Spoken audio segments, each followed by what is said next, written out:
Welcome to Facts TV News, where everything is true. Clarendon elderly man chopped to death inside his home. An 82-year-old Clarendon man was chopped to death at his home in Top Hills Hall on Sunday, the police stated. The octogenarian has been identified as Eustace Ricketts, a farmer of First Street in Top Hills Hall. It is reported that sometime after midnight, Ricketts returned home and retired to bed, but was heard wailing for help and shouting "thief" around 3 a.m. Relatives with whom he lived went to his assistance and realized culprits had reported again entered to Ricketts' room and inflicted several chop wounds to his body. The police were summoned, and on arrival, Ricketts' body was seen on the floor with several chop wounds. He was taken to hospital where he was pronounced dead. Investigations are ongoing. Clarendon has seen an 18.2% increase in killings up to October 28, having reported 91 homicides compared to 77 over the corresponding period last year. Motive not yet established for a shooting incident, which left 6-year-old Ariana Salmon and 3 others dead, SSP Ricketts noted. Police have not yet established a motive for the shooting incident on Delano Avenue in St. Andrew, which left 4 people shot, 3 fatally, including a young girl. Those killed are 6-year-old Ariana Salmon, her grandmother 42-year-old Amari Salmon, both of Howard Avenue in Kingston, and 34-year-old Michael Smith. The 4th person remains hospitalized with gunshot wounds. Head of the St. Andrew South Police Superintendent Kirk Ricketts is appealing to anyone with information on the incident to come forward. 3 persons were shot and killed, whilst another was shot and injured during a drive-by shooting along Delano Avenue. This is in the vicinity of the Cool Oasis gas station on Agla Park Road. The victims include a 6-year-old female child, her 42-year-old grandmother, and a 34-year-old male. It's understood that the victims and the injured individual were among a group of persons standing along the roadway when a white Toyota Probox motorcar drove up, and a passenger situated to the right rear seat opened fire on the group. The perpetrators aboard the vehicle sped off in the direction of Hagley Park Road and made good their escape. After the melee, it was discovered that the 4 individuals were shot. They were rushed to the hospital where 3 of the victims were pronounced. At this time, no motive has been established for this attack. I am here appealing to anyone with information relating to this incident to get in touch with the Hunts Bay CIB at 876-923-7112 or the MID at 876-758-5048. St. Ann man charged after allegedly striking another man with a gun.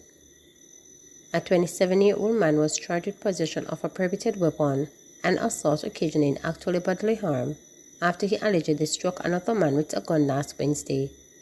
Charges: Akim Graham, unemployed, of Warren River, St. Ann. Reports from the St. Ann's Bay Police are that about 3 a.m. there was an altercation between the complainant and Graham, where a firearm was allegedly drawn and then used to strike the man.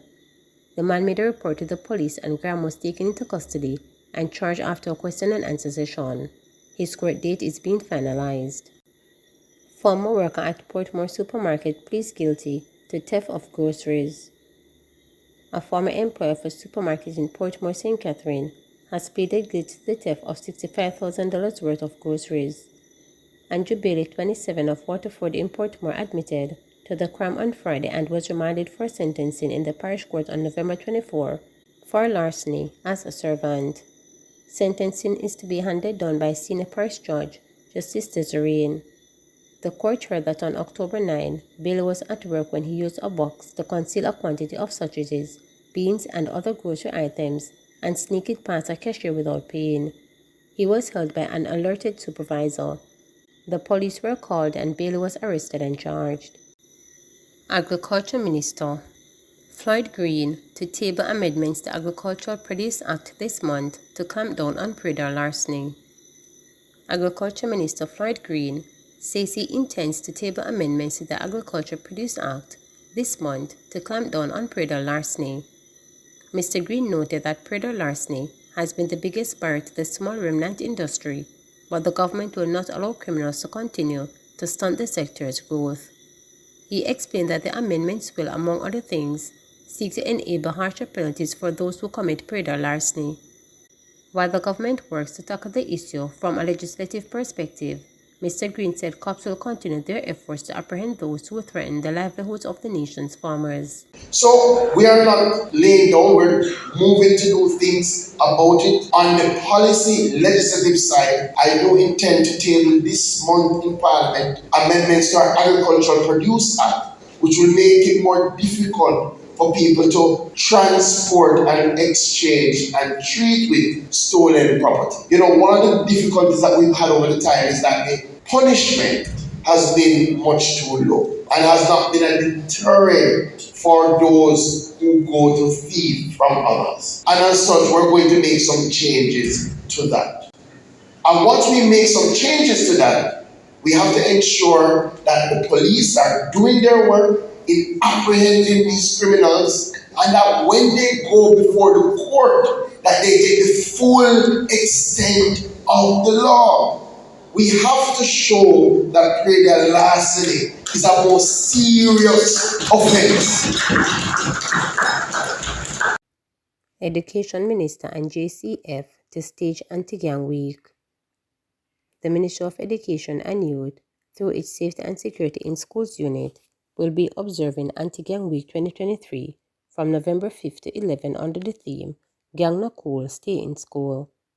The observance involve collaboration with the Jamaica Constabulary Force JCF, Counter-Terrorism and Organized Crime (CTOC), Investigations Branch and the Community Safety and Security Branch. Activities for Anti-Gang Week will begin with a service on Sunday at the Rosestone Holiness Christian Church, 3 Bellevue Avenue, Kingston 13, starting at 9:30 a.m. On Monday, Health and Family Life Education HFLE teachers will deliver anti-gang sessions guided by the HFLE curriculum. According to a bulletin issued by the ministry, a virtual anti-gang workshop with principals, deans of disciplines and guidance councils will be held on Tuesday. This initiative will be facilitated by the CTOC.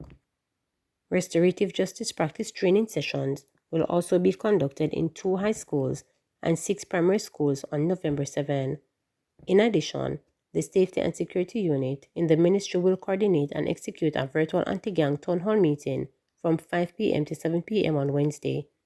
This will be followed by the observation of Anti-Gang Day on November 9. School resource officers, justices of the peace, and church leaders are scheduled to visit schools and engage in motivational talks with students.